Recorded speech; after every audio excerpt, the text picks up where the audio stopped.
Bonsoir tout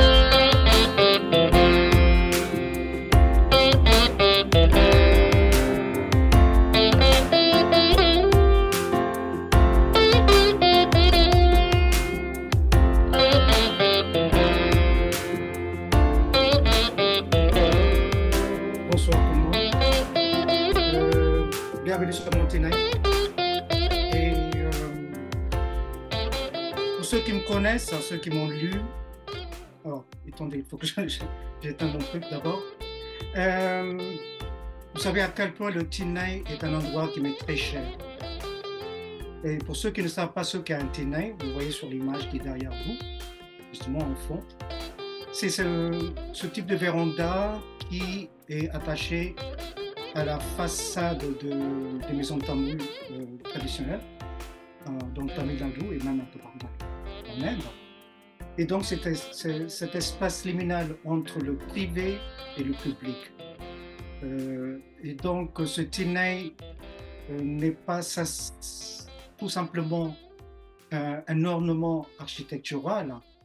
Pour moi, c'est devenu vraiment un état d'esprit où je vais inviter des gens qui œuvrent artistiquement et culturellement pour créer un pont entre la France et l'Inde.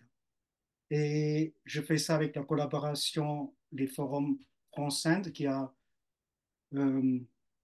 gentiment voulu m'aider à faire ce projet. Et donc, mon premier invité n'a plus besoin de présentation.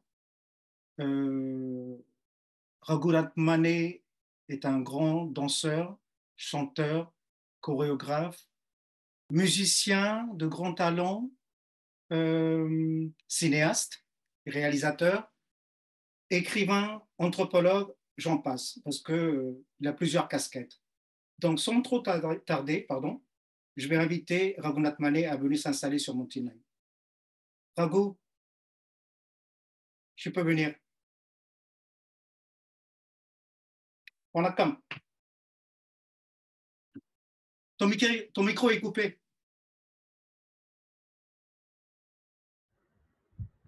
Ah, c'est bon? Qu'est-ce que tu manges? Bah oui, sur le dîner. Qu'est-ce que tu manges? Non, mais je viens de terminer un spectacle, donc j'avais un spectacle à Pondichéry. Et voilà, donc il est un peu tard ici, 9h30 du soir. Et comme après la danse, bon, il y a la musique, il y a fait les deux. Et on perd beaucoup d'énergie. Bien sûr. Un peu d'enfant. Tu te rappelles la première fois qu'on s'est rencontrés? Je vais te poser une colle. Ça commence comme ça.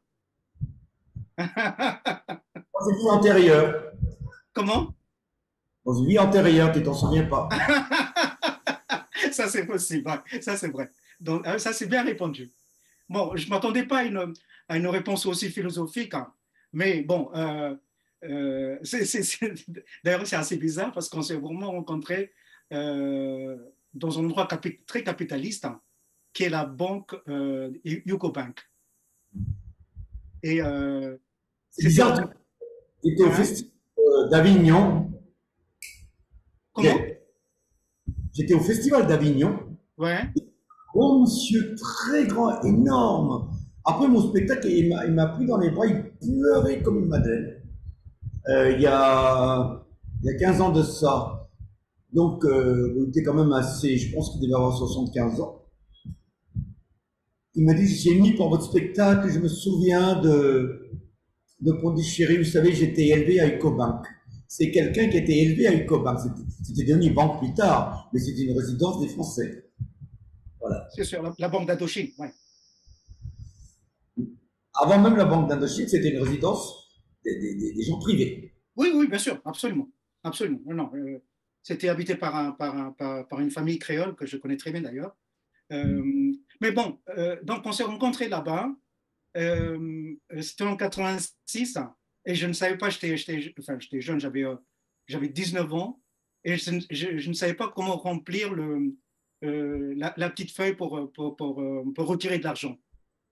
Et donc, c'est toi qui m'as aidé. Et l'après-midi, quand je sortais de la banque, tu m'as dit, ben, écoute, il y a mon frère qui vient d'ouvrir un petit restaurant à l'Alliance française, passe boire un café avec moi. Et c'est là qu'on s'est rencontrés la première fois. Donc, ce n'est pas une vie antérieure, mais bon, on fait ça comme ça. Bon, tout ça, comme je te disais, on n'a plus besoin de te présenter parce que tu es vraiment un artiste qui a plus d'un arc dans son carcan. Et donc, plus besoin de présentation. Je vais déjà poser ma première question parce qu'elle me trotte dans la tête depuis très très longtemps.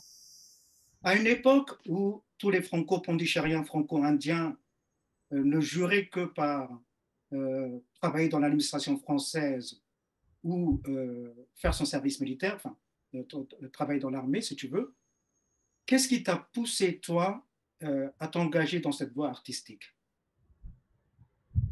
Ah bah, je pense que c'est mon karma encore. Eh bien, ok, d'accord. Ok, parle de ton karma alors. Parle de ton karma. Ben, j'y crois en plus.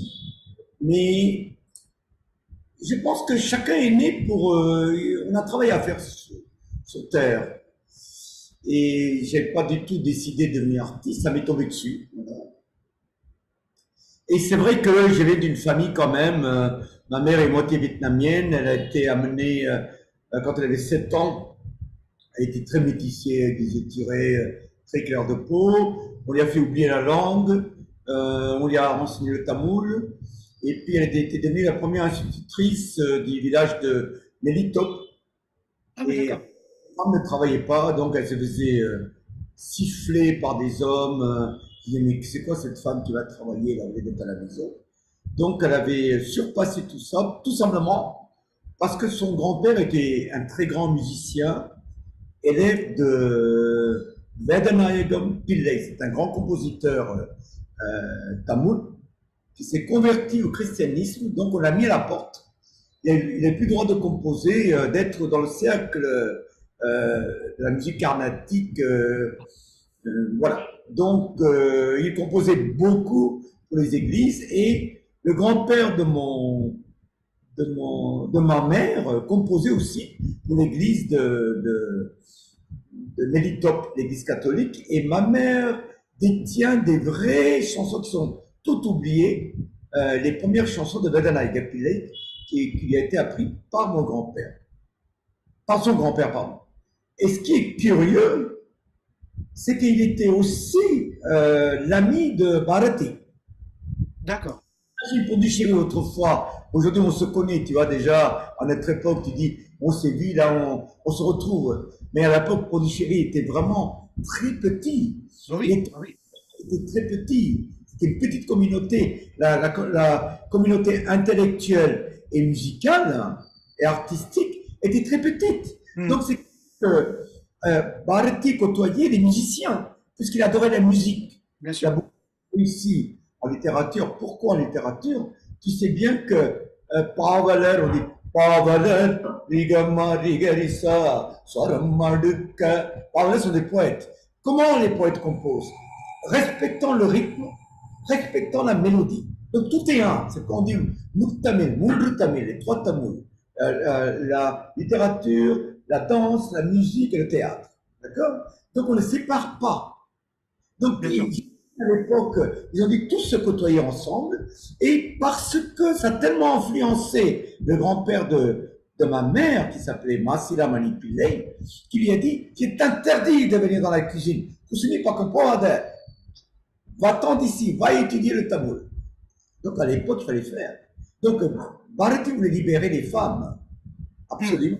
Les femmes étaient déjà assez libérées en Inde. Mais en tout cas, voilà, l'influence de Bharati a fait que ma mère est devenue une très tamoule. Voilà. Donc, c'est ce qui, tout naturellement, t'a amené à étudier la.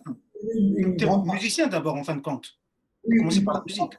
de ma vie était élevée en France. Mais ma mère me disait, tu parles le français à l'extérieur, mais ici, à la maison, tu dois parler le tamoul.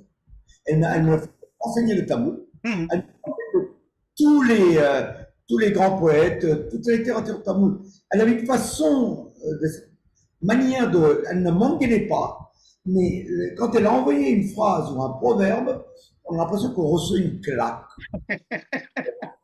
Ouais, ouais, ouais, j'imagine. Donc, ce qui fait que, voilà. Donc, j'en avais marre, parce que je disais, qu'est-ce qu'elle m'embête avec tout ce tamoul, cette littérature tamoul. Et je me suis rendu compte plus tard, pour mes recherches, ça m'a beaucoup servi. Ça a Voilà. beaucoup servi, ouais, ouais. Comme Rousseau, un homme est un homme culturel. Tu sais que j'ai travaillé sur les Antilles. Les gens sont partis pour travailler sur les champs. Et après la troisième génération, ils détiennent l'île. Ils n'ont pas oublié leur chant, leur danse, etc. Je pense que tout homme, il a besoin de garder sa culture.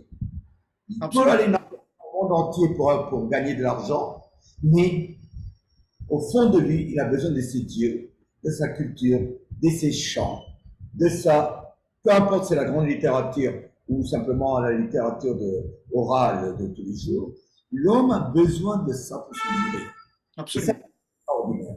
absolument. Non, mais Et donc, c'est bien que tu parles parce que je crois que parmi dans notre génération, nous sommes les deux, toi et moi d'ailleurs, les seuls à avoir à évoquer l'engagisme, donc que ce soit dans les Caraïbes et dans l'océan Indien. Toi, tu as écrit un livre, moi, le Teenage, il y a tout un passage. Enfin, la deuxième partie de mon livre, justement, parle des engagés qui sont partis en Guadeloupe. Mais pour en revenir à toi, euh, lorsque tu as débuté et que tu es arrivé en France, que tu as commencé à danser en France, euh, comment le Bardonatium a été perçu? Parce que, pourquoi je te demande ça? Parce que la première fois que les Bayadères ont fait un spectacle en France, et en 1847, il me semble, et c'est Théophile Gautier, justement, qui a fait une chronique sur cette danse, sur le premier spectacle. Et donc, cette chronique que j'ai lue à plusieurs reprises, et si tu veux, est la base de ce regard exotique que la France a sur l'Inde et sur toute cette partie, sur tout ce côté artistique. Est-ce que tu crois, à travers les années, après toutes ces années, le regard exotique existe encore ou il a disparu? je pense qu'au début, on était obligé de passer par le regard exotique. Nous, en tant qu'Indiens, quand on va en France, c'est exotique. Oui, ouais, ouais. On a compris leur littérature, leur poésie, leur danse classique, leur musique classique. Non, on apprend. Ça dépend qui on côtoie, dans quelle classe on est. Hein, c'est toujours pareil. Donc, je pense qu'au début, il y avait une attirance grâce aux voyageurs français qui rédigeaient leurs cahiers, leur carnet de voyage, et ça faisait rêver tout le monde. Ça faisait rêver avant tout les créateurs. N'oublions pas, le premier fut Jaski qui créait le dieu bleu, qui est Mhm. le Krishna. Et on l'a traité de fou. Il a pleuré d'ailleurs dans les bras de mon maître Ram Gopal. Et petit à petit, on s'intéressait à d'autres histoires. Donc, je passe Matahari qui avait jamais mis les pieds en Inde, qui se déguisait à l'indienne, qui faisait n'importe quel mouvement. Je disais que c'était Ouais. l'exotisme. On ne peut pas s'en empêcher parce qu'on a besoin d'eux, parce que il n'y avait pas de communication, il y avait le langage qui était très différent, les mœurs étaient très différents, tout était différent, tout était opposé. Alors comment on a besoin, si tu veux, des Français pour expliquer l'Inde à leur manière. Donc malheureusement, certains ont joué à Monsieur Je sais tout, c'est moi l'Inde. Ils sont obligés de passer par là. Ça, c'est l'égoïsme de chaque être. Donc après, il a fallu que moi, je suis quelqu'un qui démystifie tout. Dès que moyen me disait, mais vous êtes hindou, il dit, mais vous êtes catholique. Tu vois, donc, des, les phrases étaient mal faites. Ouais. Voilà, et puis il me disait des questions idiotes comme il n'y aurait plus de famine si tout le monde mangeait le bœuf. Pourquoi la vache Ouais. est ça? Tu vois, alors que je sortais du spectacle, moi je suis à l'opéra, je ne demande pas pourquoi vous levez les pieds si haut, pourquoi vous êtes en boutique. Tu vois, Ouais. donc, quand je sortais du spectacle de l'opéra de Paris, on attend quand même des gens, soit quand même, eh ben ils viennent poser des questions, pourquoi on met le point là? Pourquoi on mange pas de vache? Il y a des gens qui meurent de faim. Attends, donc, il fallait que, d'ailleurs ils me disent que merci à eux, parce que c'est grâce à eux que j'ai pu écrire des livres. Bien sûr. que j'aille fouiller mes mythologies, que j'aille fouiller les sociétés indiennes, j'aille fouiller le système des castes, j'aille fouiller qui sont les Dravidiens, que j'aille fouiller qu'est-ce que ma musique, qu'est-ce que ma danse. Donc je suis obligé ils m'ont rendu plus intelligent que je l'étais. Merci au public. Ça, c'est très bien. Des C'est très bien questions de rendre hommage à ton public. innocentes auxquelles il fallait répondre d'une façon intelligente avec des références. Voilà. Absolument. Dès le début, je leur ai dit, écoutez, je ne suis pas venu sur un dos d'éléphant, je ne suis pas assis sur une planche à clous. Et ne venez pas dire d'ensemble pour voir mon spectacle. Déjà, ça les démystifie. Bien sûr. Et comme moi, j'adore tout ce qui est énergie dans la danse, cette énergie de danse de Shiva qui danse avec des belles sculpturales et statuaires, ça danse, cette énergie, c'est ça qui m'intéressait. Ça, on ne peut pas être insensible. Donc là, dans l'exotisme, je pense qu'il fallait qu'un Indien s'impose, qui connaisse la langue, qui peut expliquer un certain nombre de choses et qui, peut-être que j'ai imposé ma manière à moi de danser, de jouer la musique. Puisque je suis musicien danseur, j'ai pu imposer les deux. Mais avec moi, on ne fait pas d'exotisme. On ne fait pas de photocopie, soit on est vrai ou on n'est rien. Mais c'est très bien. Mais justement, c'est pour ça que tu dures d'ailleurs. Même aujourd'hui, hein, je veux dire, moi j'ai la chance d'avoir fait des spectacles dans les fins fonds, même les Français peut-être jamais mis les pieds. Saint-Main le Grand, autant qui comme ça. C'est pas des cases-villes où j'allais faire des spectacles, Villefranche de Rouergue, tu vois, aussi bien des grandes salles comme l'Opéra, comme Cirque d'hiver, très parisiennes, et puis d'autres salles, d'autres villes qu'on ne connaît même pas. Donc ça m'a permis véritablement de m'exprimer. Qu'est-ce qu'est l'Inde et qu'est-ce qu'est l'art indien? Qu'est-ce qu'est le peuple dravidien? Donc ça m'intéresse parce que moi-même, je crois qu'à un moment donné, on a besoin d'échanger. Et quand chaque fois que j'arrive dans une ville, j'ai besoin de connaître. J'allais au Pays Basque, je disais, mais ils ont les mêmes danses que nous, folkloriques, avec des chevaux. Mais d'où vient cette danse? D'où vient cette langue? J'ai toujours tendance à poser des questions pour mieux. Ben, écoute, c'est très bien que je me parles de ça, d'où vient cette danse, justement. Là où je vais rebondir sur la prochaine question. Tu sais très bien comme moi, il y a très peu de personnes qui savent encore que le Bharatanatyam est une forme épurée ou purifiée, entre guillemets, par une bourgeoisie brahmine qui s'est accaparée de cette danse, alors que l'origine c'était du sadir. Et donc c'est juste avant l'indépendance de l'Inde qu'un groupe de personnes qui ont commencé à, à, à, à prendre cette forme de danse, à lui donner une forme beaucoup plus religieuse, beaucoup plus pure, comme ils l'appellent. Et donc, maintenant, à travers des danseurs comme toi, et comme j'ai une amie qui s'appelle Nirtya Pillai d'ailleurs, qui revendique cette danse, qui se réapproprie cette danse, n'est-ce pas? Est-ce que tu as quelque chose à dire justement d'où cette danse est partie, comment elle a été appropriée, et maintenant on se le réapproprie? De toute façon, on ne peut rien contrôler. Plus tu veux contrôler, on ne contrôle plus rien. Yeah, well said, well said. Good. Évolue.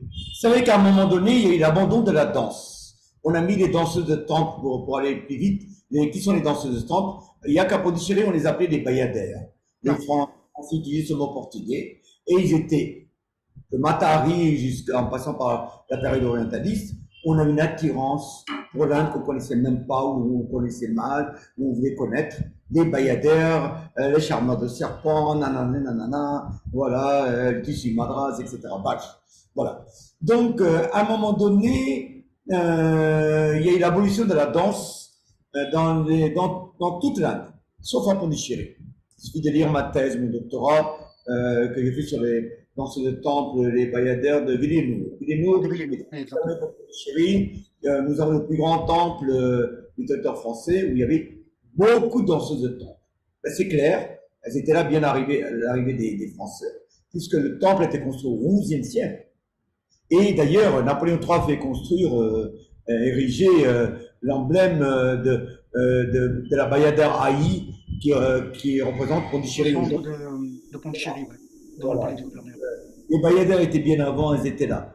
Donc, il y a une abolition. Par contre, on n'a jamais aboli les danseuses à Pondichéry. Donc, on continue à exister. Il y a eu seulement deux grandes écoles ici. Une école qui était exportée de Kumbakonam, on appelait le Sasikala Mandra, et l'autre qui était retransmis en maître de danse qui était catholique, et il avait changé son nom, il s'appelait Maria Soussey, il a pris le nom M.S. Naden. Naden, ouais. Le Seigneur, voilà. Donc il est allé apprendre avec les danseuses de temple.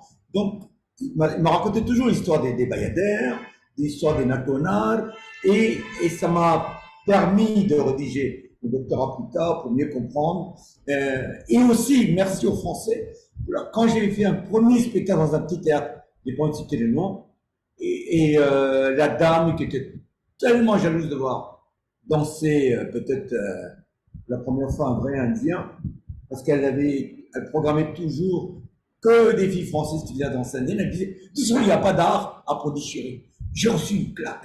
Quelle horreur. Ville de Bharati, ville des plus grands sideurs des qui sont passés par là, y compris le premier Omsa. Et mon arrière-grand-père était grand musicien. Gadana Pillai, il passait par là. Mais attendez, de quoi elle parle là? Mais ça, c'est l'ignorance.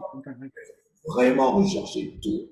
Et que je fasse remonter l'histoire des bayadères. Mais c'est pas de sa faute. Même jusqu'à Delhi, on m'a félicité. J'ai dit, comment vous avez trouvé des archives? On ne sait même pas l'existence des danseuses de temple à Pondichéry. Dès qu'il y a une conférence à Madras, à Delhi, à Bombay, jamais il parle de Pondichéry. Personne ne sait qu'il y a eu des danseuses. Moi, j'ai écrit en tamoul, bon, ma thèse maintenant, elle est en train d'être publiée. J'ai écrit un ouvrage professé par Alain Daniello, mais on est au courant. Ceux qui veulent être au courant, ceux qui veulent rechercher plus haut que leur nez, ils vont trouver. Il n'y a pas de problème. Donc, moi, c'était important de parler d'elle parce que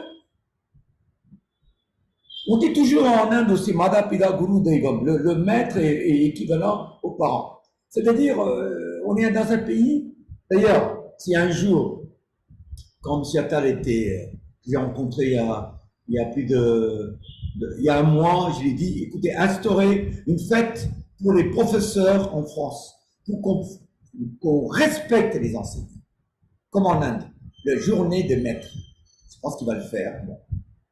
Il faut remercier les maîtres, ceux qui retransmettent tout. Aujourd'hui, j'ai retransmis aux orphelins, à travers les orphelinats et d'autres élèves, etc. Donc, ces bayadères m'ont énormément donné leurs interviews. Les derniers, je les ai rencontrés. J'ai pas envie de raconter leur nom parce qu'elles ne voulaient pas se faire connaître comme bayadères, mais elles ont tout donné. Elles ont senti qu'elles allaient mourir, qu'il ne fallait pas que l'art parte avec elles. Donc, elles se confiaient tellement de choses à mon égard. Donc, c'était magnifique. Donc, c'est tout ça que j'avais apporté en France. Et ça leur plaisait. Remémorer leur histoire, les bayadères, le conte en français, Pondichéry, et bien marqué que l'art était là, puisque tous les voyageurs français venaient ici. Ils ont envoyé à travers leur carnet de voyage. C'est comme ça on a construit à l'opéra les pêcheurs de perles, on a remonté les bayadères, Shakuntala, tout ça vient de quoi? Ça vient de Pondichéry. Ce sont des bayadères de Pondichéry qui ont influencé. D'ailleurs, tu as dit que les bayadères de Pondichéry étaient invités. On a toute l'histoire. Il suffit d'aller rechercher dans tout. Ah, tu me racontes tout ça, mais tu n'as pas répondu à ma question. C'est pas grave. Non, c'est pas grave. Mais c'est très intéressant ce que tu dis, mais c'est vrai en plus. Je me rappelle aussi que tu as fait un spectacle avec la dernière bayade de Villeneuve. Malheureusement, elle est décédée aujourd'hui. Oui, elle est décédée, ouais.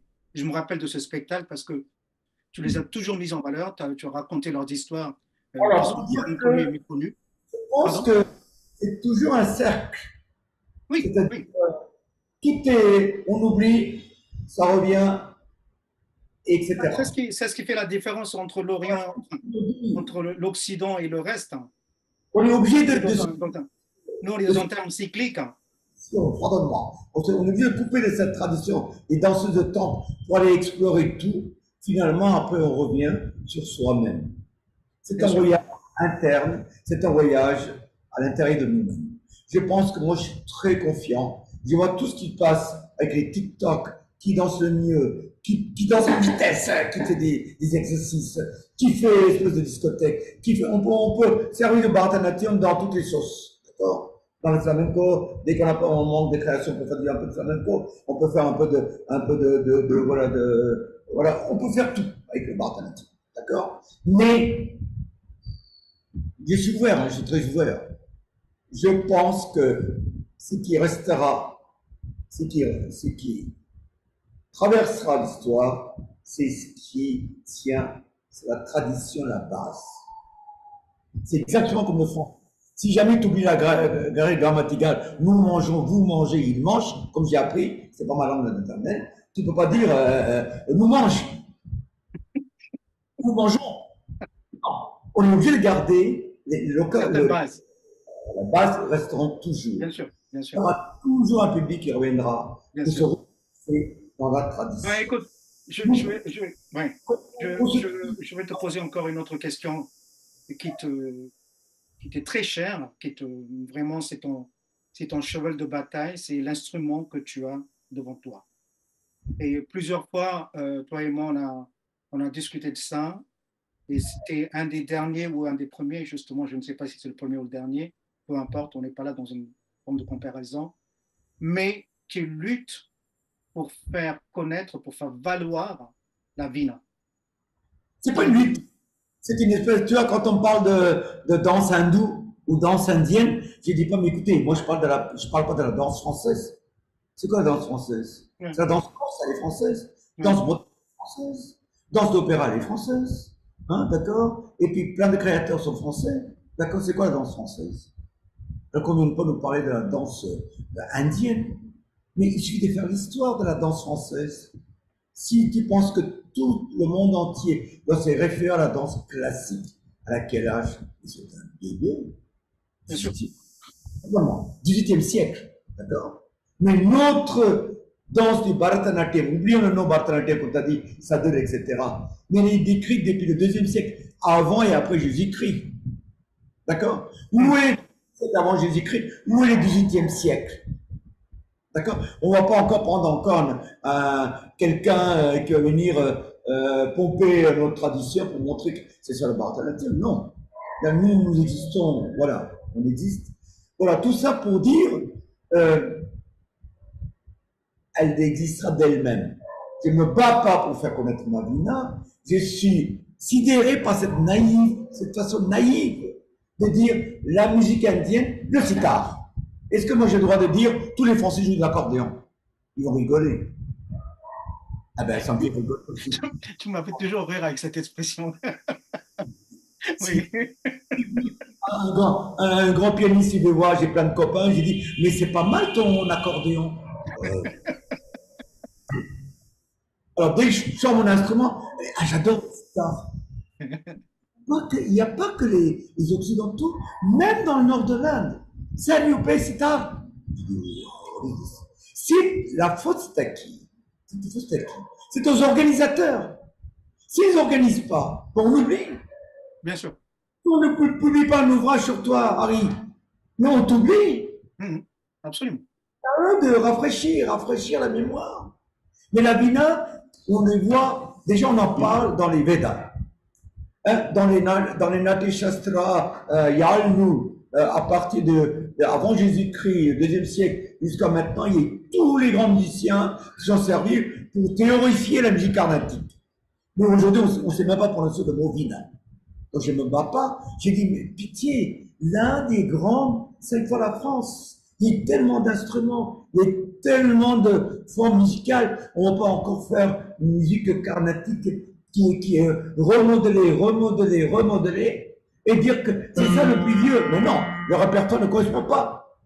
Combien me dire qu'est-ce qu'on a chanté au Selapadigara au 2e siècle, au Mani Megre, qu'est-ce qu'on a chanté? Qu'est-ce qu'on a chanté pendant la date de Toulouse? On ne connaît rien, parce qu'on n'est pas d'enregistrement. Parce que pourquoi? Parce que nous, les artistes, autrefois, comme ceux qui sont spirituellement évolués, ils ne mettaient pas leur nom. Moi, j'ai composé tellement de choses, j'ai jamais mis mon nom. Mais par contre, le cinéma tamoul, dès qu'il y a un truc, chacun veut mettre leur nom. Mais on n'a pas le droit. Dans les temples, les musiciens de temple gravaient leur nom sur la pierre où les gens marchent. Ils disaient, plus les gens marcheront sur nos noms, eh ben on aura la libération. Ils n'avaient pas le droit de dire leur nom. On composait pour les dieux. On chantait les dieux. On enchantait les anges. Donc, on donnait au public quand ils venaient au temple. Donc, on n'a pas fait attention. Tu vois, c'est aussi le cartésianisme, peut-être, de dire c'est à moi. Tu vois. Alors que le shivaïsme, c'est pas ça. C'est peut-être la raison pour laquelle on a quelque part cet esprit, c'est ce que j'ai expliqué dans mon ouvrage sur les Antillais, c'est des Tamouls qui sont allés au début. Ils étaient tellement imprégnés de cet esprit shivaïte, de cette philosophie de Shiva archaïque, comme dit Alain Danielson. Donc c'est le groupe de Saddam, accueil de l'autre, s'ouvrir à tout le monde. On n'emporte rien là-haut. Même aujourd'hui, il dira, n'attends pas tout le monde. Qu'est-ce qu'on va emporter là-haut? Il faut tout vivre en bas. D'accord? Donc, ce qui fait que, aujourd'hui, la Vina a disparu. Pourquoi elle a disparu? Parce que c'était joué dans les cours des Maharajas. Les Maharajas ne sont plus là. Et c'était dans les temples. Et donc, on n'a pas eu de sponsors. Mais aujourd'hui, il n'y a pas assez de concerts qui sont organisés. Donc, comment veut-il que les gens sachent? Donc, on est obligé de faire voilà, un travail de fourmillement, de faire connaître. Et je pense qu'on y arrivera. J'en ai discuté avec Avishankar. Avishankar m'a dit, ça m'a pris 10-15 ans avant de se faire connaître. Quand il a rencontré Vitesse, le monde entier connaissait. Bien sûr. Voilà. Oui, bien sûr, j'ai joué avec Archichep, Gilles Batozide, Didier Lecoud, Michel Portal, etc., etc. Mais le jour que je ferai quelque chose, peut-être, je n'aurai pas. Si la vie me fait croiser quelqu'un d'autre, je ne sais pas. Et là, tout le monde dira, ah voilà la Vina. Il faut quelqu'un, c'est tout. Mais ça arrivera, je veux dire. Et puis, c'est vrai, je suis content de faire connaître ma Vina, c'est tout. Voilà. Ok, très bien. Écoute, on va bientôt finir, mais avant de finir, je voudrais simplement dire à tous nos amis qui nous regardent que tu viens de sortir ton dernier ouvrage sur le Gita Govinda, qui est très très bien d'ailleurs, que j'ai lu avec beaucoup d'intérêt. Tu as fait un travail magnifique avec ce livre. Enfin, il n'y a pas que ce livre, hein, bien sûr, sur les engagés en Guadeloupe aussi, je l'ai lu. Le dernier, le Sivadandavam aussi, je l'ai lu, que tu as fait. Donc, comment? Et 7 danses de Shiva. Oui, exactement. Donc, Ravi Malay Raghu n'est pas tout simplement un danseur, musicien, il est aussi cinéaste. Tu viens de sortir ton dernier film, Retour à Pondichéry. Il n'est pas sorti, il est dans le four. Ah, il est dans le four, d'accord. Ok, il est dans le four. Mais tu l'as présenté à Cannes. Non, j'ai présenté le trailer. Ah, tu as présenté, ok, j'ai du mal à comprendre. Mais bon, toujours est-il que on mettra tous tes ouvrages et en ligne sur le lien, sur la plateforme, les forums France-Inde. Et pour terminer, est-ce que tu peux nous jouer quelques minutes de Vina, s'il te plaît? Yes, sir. Thank you so much. Et je voudrais premièrement, le temps que tu te prépares, je voudrais d'abord te remercier toi personnellement d'avoir accepté cette invitation de venir chercher sur Montigny. Et je remercie aussi tous les participants qui sont là. J'en vois, ils sont 32. Déjà, c'est un très bon début. Merci à vous d'être là. Tous les mois, je présenterai un artiste, un intellectuel, écrivain, enfin, tout ce qui œuvre pour créer ce pont entre la France et l'Inde. Et la fois prochaine, ce sera Cléa Chakrabarti, l'écrivaine française, qui a sorti son livre qui s'appelle La Voix de Sita, que je recommande à tous de lire. C'est un très, très bon livre. Et donc, dans un mois, on va se retrouver avec un nouvel invité sur le Tinai d'Arigotier. Et maintenant, je laisse la place à Raghu. Et je remercie aussi les forums France-Inde, Jean-Louis qui est derrière, dans les coulisses, qui gère tout ça. Merci Jean-Louis. Merci à toi parce que grâce à toi, les gens pourront enlever ce mot exotique et ça va. C'est très important et tu es un très bon écrivain, j'adore, je t'apprécie beaucoup. Et en plus d'être un ami, voilà, donc je pense que c'est très important. C'est très important de lier ce mariage entre l'Orient et l'Occident Je pense que on doit tous contribuer à ça et je vous donne rendez-vous pour mon film et puis Retour à Pondichéry et que je mène avec mon bâton de pèlerin parce que j'ai pas pu trouver de subvention, rien du tout. Et moi, j'ai habitué. On m'a dit, non, t'as pas le droit de danser parce que t'es un garçon, j'ai dansé. Tu vas pas jouer la Vina comme une femme parce que ça, c'est la joue, j'ai joué. Et mes parents m'ont dit, il faut que tu étudies. J'ai fait mon doctorat. Donc, j'ai tout fait. Jusqu'à C'est un interdit. rebelle. Non, non, non. Ouais, décide de me contredire. Allez, vas-y. Vas-y, jusqu'au bout. Pour moi, c'est l'amour. C'est le monde de l'amour, c'est le monde C'est spirituel, vrai. le monde de l'amour pur. Et j'adore partager avec tout le monde. Donc, si vous jouez un petit air pour que l'amour soit s'aimer, surtout en ce moment, on parle tellement de guerre et des choses, ça me fend le cœur. Je ne me prononce pour personne, mais que la non-violence et l'amour règnent dans le monde. Il est grand temps. Et bonne année à tous. Merci, Rago. Merci.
Voilà. Bravo, bravo, bravo. Merci, merci infiniment encore. À très Bah, bientôt. ça fait plaisir. Tu nous as amené, tu nous as élevés, on va dire. J'étais soulevé de ton dîner alors. Hénin? J'étais soulevé de ton dîner. Exactement. Merci Anna. À très bientôt. Je t'embrasse. Ciao, ciao. Et, Bye.